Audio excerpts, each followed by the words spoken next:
ibadah dengan benar seseorang tanpa didasari dengan ilmu. Maka ilmu sebagai dasar untuk seseorang beribadah dengan benar, beribadah dengan baik, maka hukumnya pun sama wajibnya, kedudukannya pun sama pentingnya seperti ibadah itu sendiri. Bahkan dalam konteks pahala, nilai menuntut ilmu sendiri itu juga bagian dari aktivitas ibadah. Yang kedua yang perlu dipahami oleh kita semua, sesungguhnya menuntut ilmu agama, sesungguhnya yang namanya ngaji itu tidak gugur, tidak hilang kewajibannya karena seseorang itu sudah bisa. Karena seseorang itu udah jadi ustaz, karena seseorang itu udah jadi guru, maka kewajiban menuntut ilmunya udah hilang. Enggak. Atau udah ngerti aing mah naon ngaji keneh bae, ngaji ti baheula. Udah. Ya, siga nu bener eta omongan. Padahal sesungguhnya tidak seperti itu. Bahkan sesungguhnya ketika seseorang itu betul-betul dia memiliki kapasitas keilmuan, semakin dia mengerti akan sebuah keilmuan, semakin butuh terhadap ilmu itu sendiri, semakin merasa kurang dari ilmu itu sendiri. Kalau di istilah kesehatan yang cenderung negatif itu ada yang namanya zat adiktif, ada yang sifatnya ketagihan, kayak nikotin rokok misalkan. Nah sesungguhnya orang kalau udah asik yang namanya ngaji, seseorang yang sudah fokus konsentrasi yang namanya menuntut ilmu, dia juga sama tuh ketagihannya kayak orang yang ketagihan hal-hal yang tadi itu. Artinya dalam konteks ketika seseorang menggali sebuah keilmuan, semakin dalam dia menggali, semakin tinggi rasa ingin tahunya terhadap ilmu tersebut. Maka bohong, maka sungguh sangat salah ketika orang merasa tidak perlu mengaji karena sudah merasa bisa. Maka dalam konteks sekarang, apalagi kita masih di usia muda nih, ya kan? Di usia yang memang sedang-sedangnya kita harus membuka diri untuk hal-hal yang positif, maka sudah sangat betul kalau hal positif yang kita lakukan itu adalah menuntut ilmu. Maka dalam konteks ngaji juga, kalau ngaji di kita jamaahnya sedikit nggak kaget. Ya. Kalau ngaji di kita jamaahnya banyak baru, gitu kan? Itu artinya ngaji kita itu nggak perlu nunggu jamaah banyak baru mulai ngaji, gitu kan? Hatta jamaahnya ada satu nggak apa-apa, lanjut. Gitu. Jadi ngaji kita mah nggak usah nunggu banyak. Gitu. Berharap banyak tentu, dengan banyak yang ngaji berarti kan semakin banyak yang bisa mendapatkan aktivitas positif dari ngaji tersebut, yang bisa dapat transfer ilmu tersebut. Tapi dalam prinsipnya sebetulnya ngaji nggak usah harus nunggu banyak.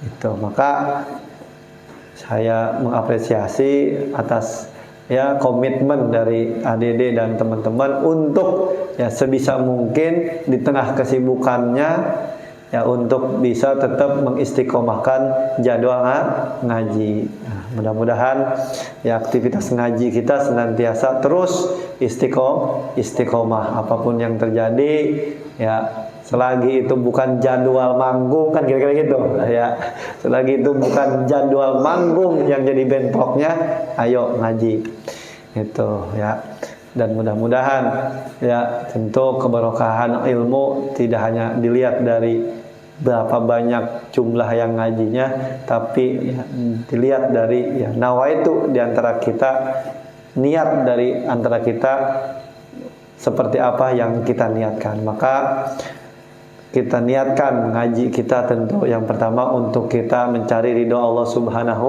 wa ta'ala. Yang kedua, niat ngaji kita untuk menghilangkan kebodohan. Yang ketiga, niat ngaji kita ya untuk kita mencari keberkahan. Mudah-mudahan ya dengan niat-niat tersebut ya Allah ijabah. Jamaah ikhwan rahimakumullah, kita dalam jadwal kajian kita sudah masuk dalam pembahasan terkait bab wudu, di mana seperti apa yang sejak awal kita bahas, sejak awal kita pelajari dalam kitab Misbahul Zolam ini, bahwasanya Misbahul Zolam ini adalah kitab pengayaan, penjelasan, penjabaran dari kitab yang namanya kitab Bulughul Maram. Nah, Bulughul Maram sendiri kitab yang berisikan susunan hadis-hadis baginda Rasul sallallahu alaihi wasallam terkait hukum-hukum Islam, terkait hukum-hukum syariat. Maka dalam bab-bab yang dibahasnya itu tidak jauh dari seputar yang ilmu syariat, tidak jauh dari seputar ilmu hukum, ilmu fikih. Maka sekarang kita sudah masuk tentang wudu. Saya ingat terakhir itu kalau nggak salah pas kita ngaji di masjid. Ya, kita sudah masuk tentang wudu. Bismillahirrahmanirrahim. Qala al-mu'allif rahimahullahu taala wa nafa'ana bi ulumihim fid dharain amin.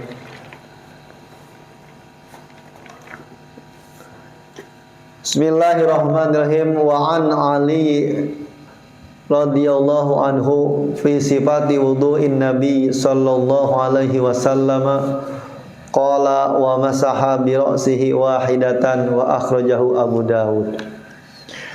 Wa an Abdullah bin Zaid bin Asim radhiyallahu anhu fi sifatil wudu'i qala wa masaha Rasulullah sallallahu alaihi wasallam bi ra'sihi fa aqbala bi yadayhi wa adbara. Muttafaqin alaih wa fi labjin lahuma bada bi muqaddamin ra'sihi summa dhahaba ila faqahu summa raddahuma ila al-makanil ladzi bada'a minhu.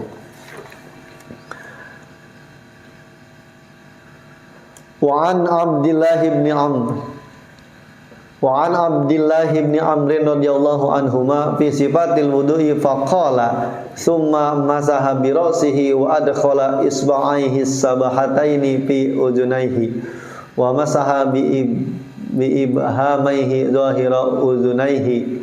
Rawahu Abu Dawud wan Nasa'i wa sahahu Ibnu Khuzaimah.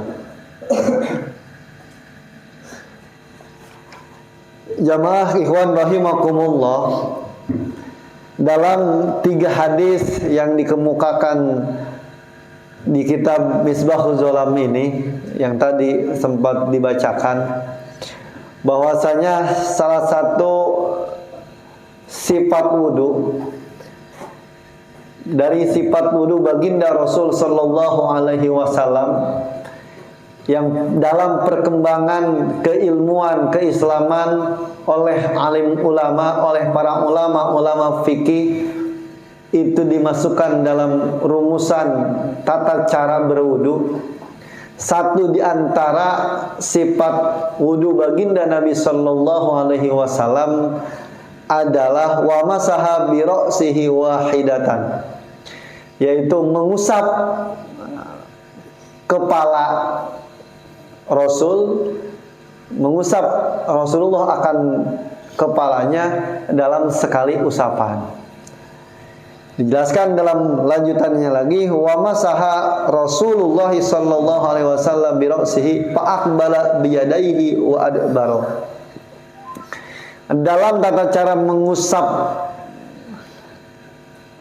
kepalanya baginda Nabi dalam tata cara berwudu, maka baginda Rasul itu mengusap kepalanya itu dari bagian depan sampai ke bagian belakang dan dari belakang lanjut ke depan. Jadi kurang lebih kalau dipraktekin, beliau baginda Rasul Sallallahu Alaihi Wasallam ambil air dari air wudunya itu diambil air wudu, diusapkan di sini, balik lagi ke depan, ini balik lagi ke depan. Nah itu daripada sifat atau tata cara baginda Rasul Sallallahu Alaihi Wasallam mengusap rambut kepalanya, mengusap bagian kepalanya. Walaupun dalam pengembangan keilmuan yang dirumuskan oleh para ulama-ulama fikih,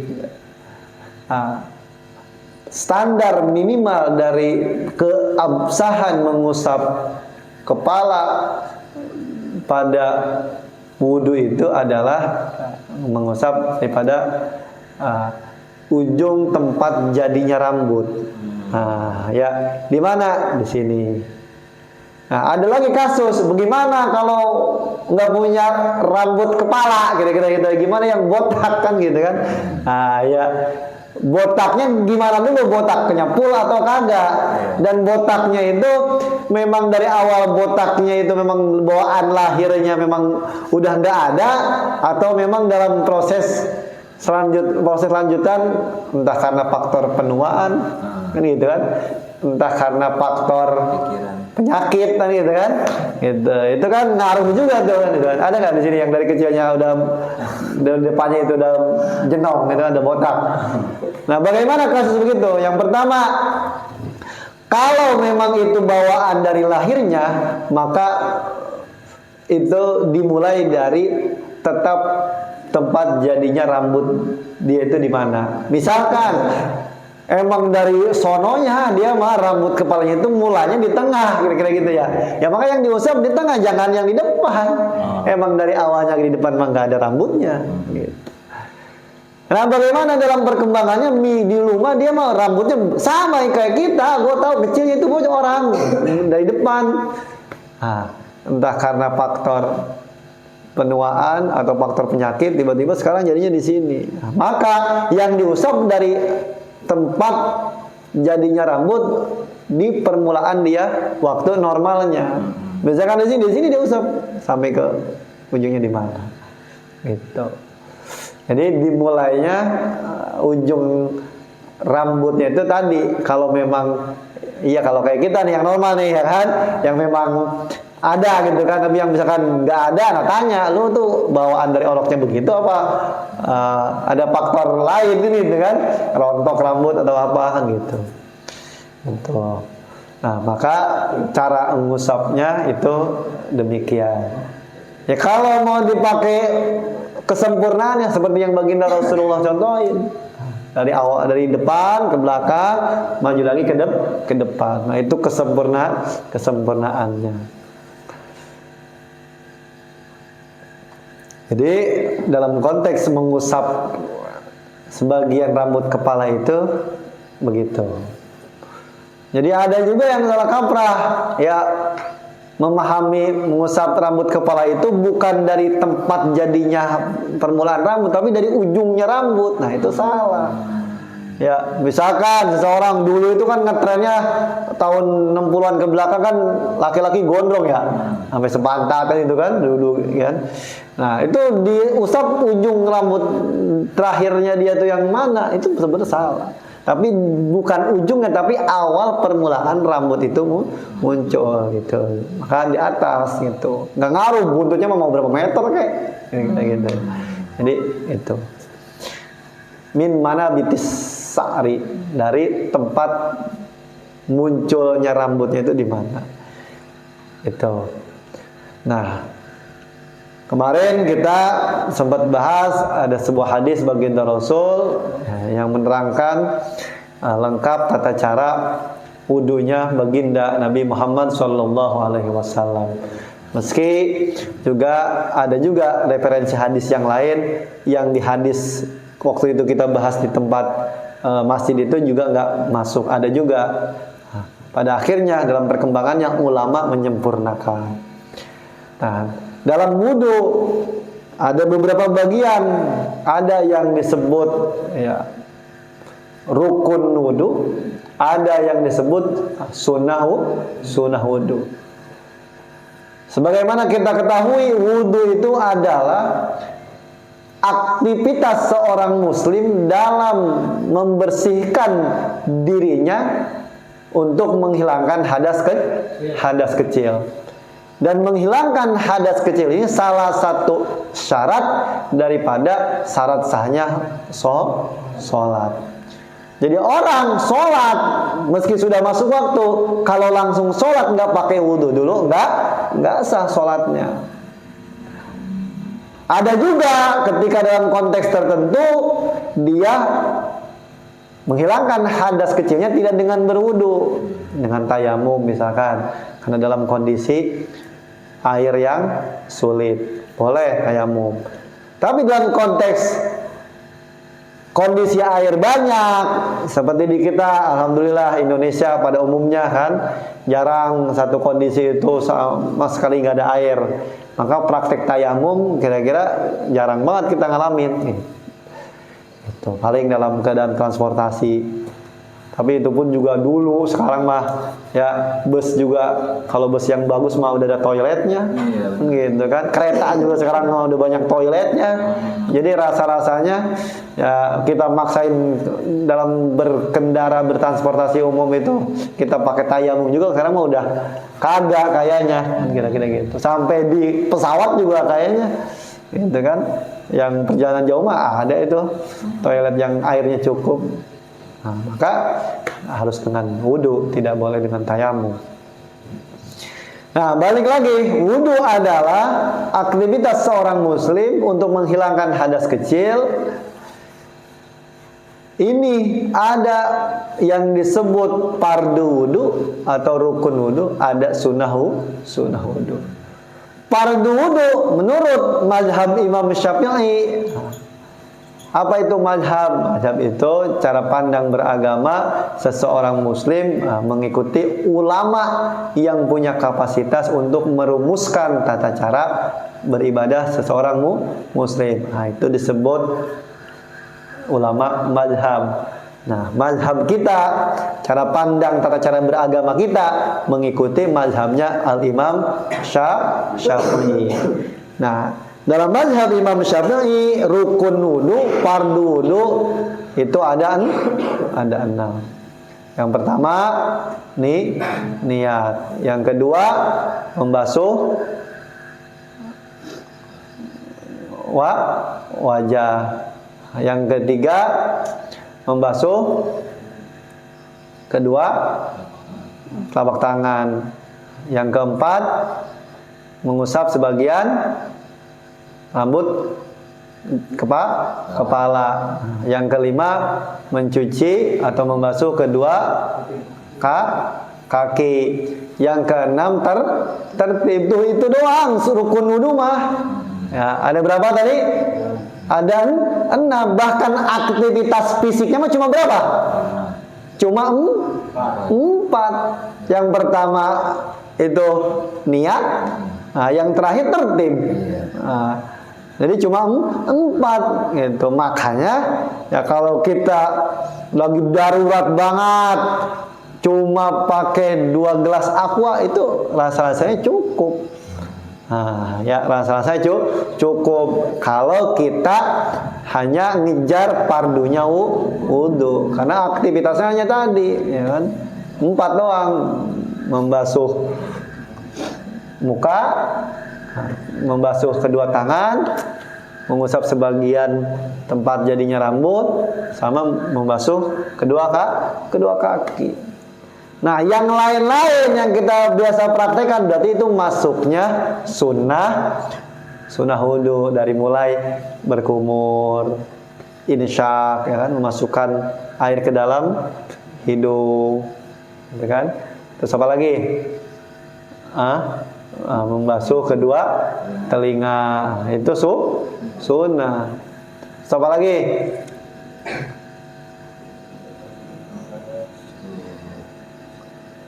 Udah ya. Udah apa? Ada tapi nggak juga, nggak gitu. Nah terus ada juga satu yang harus jadi perhatian, bagaimana seseorang laki-laki yang berjenggot. Apakah rambut jenggotnya itu wajib bagian dari kewajiban membasuh muka yang harus juga dibasuh? Ini ada dua kondisi. Kalau jenggotnya itu tipis, maka rambut jenggotnya itu wajib terbasuh, bahkan harus sampai terasa air itu masuk. Kayak siapa? Kayak Adede nih, itu kan hitungannya Adede berjenggot tapi jenggotnya kan tipis gitu kan. Nah itu wajib tuh Adede kalau lagi membasuh muka itu wajib basah bagian jenggotnya itu sampai kulit yang di bawah rambut jenggotnya. Kedua, bagaimana yang jenggotnya tebal? Kayak ya siapa kalau di kita ada nggak yang jenggotnya tebal? Misalkan siapa? Mang Mija. Mang Mija masih pendek. Ya. Ya, yang bewokan, yang akhirnya panjang misalkan ya. Ya Anding. Ya, yang panjang misalkan ya jenggotnya. Nah itu nggak wajib untuk semuanya sampai basah betul gitu ya, nggak wajib, hanya sunnah untuk membasuh semua bagian dari jenggotnya itu. Jadi kalau jenggotnya tipis, itu wajib dibasuh dan itu masuk bagian dari kewajiban membasuh muka. Jadi wudhu itu kalau diambil dari fardu wudhunya, furudul wudhuinya, arkanul wudhuinya, rukun wudhunya itu hanya 6. Dimulai dengan niat, lanjut membasuh muka, lanjut lagi membasuh kedua tangan, lanjut lagi mengusap sebagian tempat jadinya rambut, dan juga yang kelima membasuh kedua kaki. Yang terakhir tertib gitu. Jadi cukup. Nah, jumlahnya berapa kali yang termasuk hitungan menggugurkan kewajiban dari rangkaian tadi? Setiap anggota yang terbasuh yang wajib itu cukup satu kali. Tapi kesempurnaannya sunnahnya 3 kali. Ini harus dipahami dulu nih anak di bawah ya. Supaya paham bahwasanya nggak semua yang kita pelajari dulu ya kan, waktu kita zaman madrasah, zaman kita ngaji maghrib, zaman kita belajar wudhu di sekolah, itu memang bagian dari yang harus dilakukan. Tapi di wudhu itu ada yang fardu wudhu, ada yang sunnah wudhu. Yang selanjutnya, kita juga harus paham bahwasanya umat Islam tidak semata-mata diwajibkan untuk dia berwudu kecuali ada asas manfaat untuk diri pribadi seorang muslim yang melaksanakan atas aktivitas ibadah itu sendiri. Dalam konteks wudu begitu banyak manfaat dari sisi kesehatan, dari sisi psikologi seseorang yang mereka melaksanakan wudu. Wudu dalam keseharian kita minimal kita melakukan wudu berapa kali? 5. Karena aktivitas wudu pasti kita lakukan sebelum kita melaksanakan sholat. Nah, di sehari minimal kita 5 kali wudu itu. Apalagi tertib wudunya itu kita dengan sunnah-sunnah wudu. Itu dari sisi perspektif kesehatannya itu juga ada manfaatnya. Apa manfaat dari sisi kesehatannya? Yang pertama, dengan berwudu tentu pasti kita sekaligus juga membersihkan anggota badan kita, terkhusus anggota badan yang menjadi anggota badan yang terbasuh dalam konteks wudu itu menjadi bersih. Yang kedua, tidak hanya bersih ketika air masuk mengalir ke dalam tubuh seseorang. Dan dalam wudhu itu kan kita wajib, dalam anggota yang wajib dibasuh wudhu nggak boleh ada penghalang. Maka ini hati-hati, terutama cewek ya. Kadang cewek kalau udah dandannya luar biasa maksimal, rada awang ngapusnya ya. Ya karena sayang, apalagi kalau boleh make up oleh ya muak kan kira-kira gitu.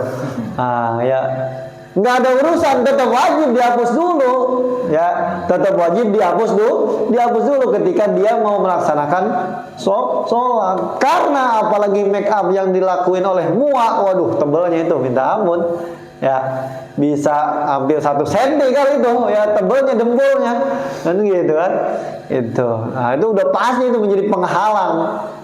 Nah dikembalikan, penghalang dari airnya masuk ke dalam tubuh, masuk ke dalam kulit. Nah, maka aktivitas wudhu memastikan orang yang rajin wudhu, orang yang dawam wudhu minimal 5 kali sehari itu sudah pasti ya kulitnya itu lebih sehat. Karena tadi sirkulasi pori-pori kulitnya itu sering kemasukan air yang bersih. Maka dengan sendirinya sel-sel kulitnya tersebut menjadi sehat.